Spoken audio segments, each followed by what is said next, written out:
इस वक्त की बड़ी खबर आपको बता दें, पंजाब के भटिंडा से है ये बड़ी खबर, जहां पंजाब के भटिंडा में आर्मी एरिया को सील कर दिया गया है। आर्मी एरिया में फायरिंग से 4 लोगों की मौत होने की खबर मिल रही है। बड़ी खबर इस वक्त हम आपको बता रहे हैं, पंजाब के भटिंडा से ये बड़ा अपडेट है और इस पर पूरी जानकारी के लिए सीधा आपको लेकर चलते हैं एबीपी साझा के संपादक जगविंदर पटियाल के पास। जगविंदर, क्या है पूरी जानकारी? देखिए, अगर सुबह 4:30 से 5 बजे के बीच में बठिंडा के कंटोनमेंट एरिया में फायरिंग हुई है और ये जो अंदर ऑफिसर मेस है उसके पास फायरिंग हुई है। इस फायरिंग में 4 सैनिकों की मौत हुई बताई जा रही है, लेकिन आर्मी क्योंकि अभी कोई भी इंफॉर्मेशन बाहर साझा नहीं कर रही है, पुलिस का बड़ा बल वहां पर गया था लेकिन उसको भी अंदर जाने नहीं दिया गया और आर्मी ने कहा है कि वो अपने स्तर पर जांच कर रहे हैं। बड़ा सवाल ये है कि फायरिंग की किसने, क्या कोई बाहर से आदमी घुसे और उन्होंने फायरिंग की या आपस में फायरिंग हुई है जिसमें इन 4 लोगों की जान गई है। ये एक बड़ा सवाल बना हुआ है जिस पर आर्मी ने अभी कोई भी क्लैरिटी नहीं दी है। तो अभी तक की खबर ये है कि सुबह 4:30 से 5 के बीच में बठिंडा के कंटोनमेंट एरिया में फायरिंग हुई है और उसमें 4 जवानों की मौत बताई जा रही है। जीओ मेस जो है उनका, उसके पास मेस के पास ये फायरिंग हुई है। फायरिंग किन के साथ हुई, क्या वो बाहर से कोई आदमी गया या आपस में हुई है, इस बात को लेकर आर्मी ने अभी कुछ भी साफ नहीं किया है।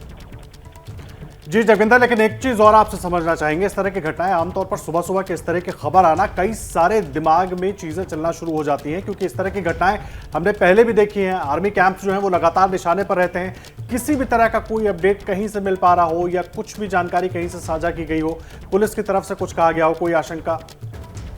देखिए, अभी हम कोई भी जल्दबाजी में बात नहीं कहना चाहते, लेकिन आपका शक सही है कि अगर सुबह सवेरे कोई भी घटना होती है तो उसमें शक यही जाता है कि कोई घुसपैठिया तो नहीं था कि जिसको कॉर्डन ऑफ किया गया हो और वहां से फायरिंग हुई हो, या ऐसा तो नहीं है कि कोई अननोन आदमी जो सेना में ना हो वो अंदर छिपा हुआ हो और अर्ली मॉर्निंग उसने इस तरह की घटना की हो। क्योंकि अगर हम पठानकोट के एयरवेज पर देखें या फिर हम दीनानगर के टेररिस्ट अटैक को देखें तो वो भी सुबह सवेरे इसी तरह की घटनाएं हुई थी, इसीलिए शक जाता है। लेकिन जब तक आर्मी क्लियर नहीं करती है तब तक ये कहना कुछ भी जो है वो जल्दबाजी होगा। दूसरी बात, पुलिस को कुछ भी नहीं बताया गया है अभी तक। पुलिस के तमाम सीनियर अधिकारियों से मेरी बात हो गई है, वो कह रहे हैं कि घटना जरूर हुई है, लेकिन आर्मी ने ना तो अभी उनको बुलाया है, ना अंदर जाने दिया जा रहा है और ना ही आर्मी इस बारे में फिलहाल कोई जानकारी उनके साथ साझा कर रही है। तो कुल मिलाकर हमें थोड़ा सा इंतजार करना होगा। मुझे लगता है कि सेना को ये बड़ी घटना है, बड़ा इंसिडेंट है, सेना को खुद साफ करना पड़ेगा कि आखिरकार कोई घुसपैठिया था जिसने ये फायरिंग की है। अगर वो घुसपैठिया था तो उसका क्या हश्र हुआ है, और अगर आपस में कोई फायरिंग हुई है तो उसकी वजह क्या थी जिसमें कि 4 जवानों की मौत हुई बताई जा रही है। बिल्कुल, जहां सूचना नहीं होती है वहां सवाल ज्यादा खड़े होते हैं। जगविंदर, एक चीज जानना चाह रहे हैं, इस पूरी घटना को सिलसिलेवार तरीके से एक बार बताएं। किस तरह का वो इलाका था, जो आर्मी इलाका है हम बात कर रहे हैं जिसको सील कर दिया गया, वो इलाका किस तरह का था और किस समय ये घटना हुई है, थोड़ा सिलसिलेवार बता पाएंगे दर्शकों को? देखिए, जब हम पटियाला से बठिंडा के हाईवे पर जाते हैं तो बठिंडा शहर आने से तकरीबन 8-10 किलोमीटर पहले ही बठिंडा का कंटोनमेंट एरिया शुरू हो जाता है। हाईवे के दोनों तरफ जो है वो सेना का जो है वो कैंप है, बड़े काफी तकरीबन 2-3-4 किलोमीटर एरिया में फैला हुआ ये कैंप है और ये हाईवे के दोनों तरफ है, इसीलिए कई बातों के लिए शक गहरा जाता है।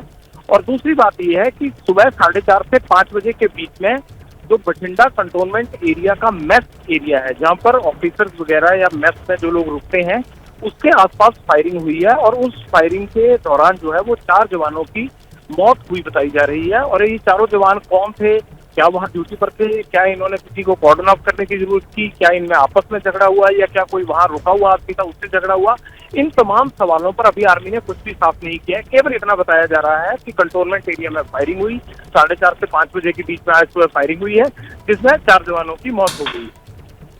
जी जगविंदर, बहुत अहम हो जाता है समझना, खास करके उस इलाके को। भटिंडा की अगर बात करें तो किस तरह की दूरी है सीमा से, किस तरह से पहले मामले होते रहे, कुछ उसको लेकर अगर आप जानकारी दर्शकों के साथ साझा कर पाएं, क्योंकि सिक्योरिटी उस पूरे इलाके में, खास करके सीमावर्ती इलाके में तो बहुत टाइट है, लेकिन उसके बाद घुसपैठी हमने कई बार देखा है, चाहे ड्रोन के जरिए चाहे दूसरी तरीकों से सामान भी पहुंचाते रहे और घुसपैठ की भी कोशिश होती रही।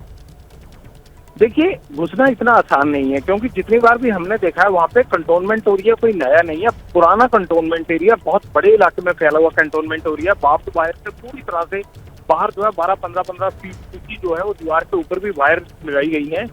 लेकिन अगर घुसपैठ के लिए कहीं ना कहीं से कोई ना कोई अगर हुई होगी तो वो कोई ना कोई जगह निकाल लेते हैं। जहाँ तक आपने बात की कि कितनी दूर है भारत पाक की सीमा यहाँ से, तो वो काफी दूरी पर है, इतना आसान नहीं रहता है। लेकिन कोई अगर मॉड्यूल के जरिए ये काम करवाना चाहे तो वो हो भी सकता है। इस तरह की संभावनाओं से इनकार नहीं किया जा सकता, क्योंकि टारगेट लेने वाले तो जो है वो जगह तय करके आते हैं। लेकिन यहाँ से भारत पाक सीमा काफी दूरी पर है और अगर मान लीजिए कल को कोई इस तरह के हालात बनते हैं भारत पाक सीमा पर, तो जब बैकअप देना होता है, ये बैकअप के नजरिए से ही ये कंटोनमेंट एरिया बठिंडा में बनाया गया है।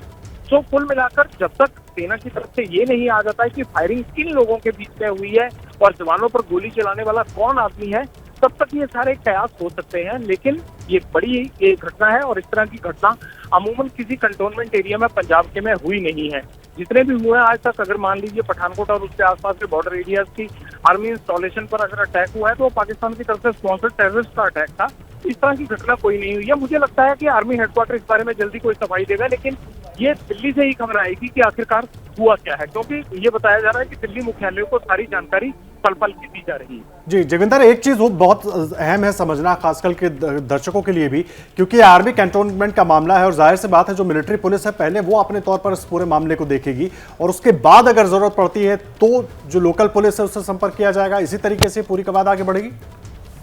बिल्कुल आदर्श, अभी तक तो किसी को अंदर जाने ही नहीं दिया जा रहा। मेरी एडिशनल डीजीपी स्तर के अधिकारियों से भी बात होगी, वो केवल इतना कहते हैं कि कोई घटना जरूर हुई है, लेकिन वो कहते हैं सेना ना तो हमें कोई जानकारी दे रही है और ना ही सेना ने अभी हमें इजाजत दी है कि वो आर्मी एरिया में आकर कोई जांच करे। इसलिए उन्होंने कहा है कि हमें भी जितनी आपको सूचना है उतनी सूचना मिल रही है।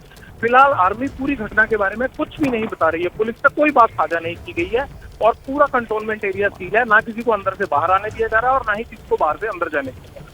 जी जगविंदर, इस जानकारी के लिए आपका शुक्रिया। लगातार इस घटना पर नजर बनी रहेगी क्योंकि ये घटना बहुत चौंकाने वाली है। सुबह 4:30 से 5 बजे के बीच फायरिंग हुई, 4 जवानों की मौत हुई।